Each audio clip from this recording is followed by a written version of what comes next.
naglakbay na mag-isa upang aking malimutan mga kaapihang dinanas.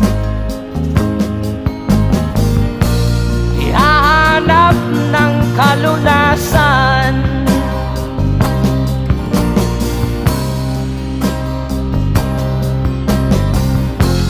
kami hinamak ng lubusan,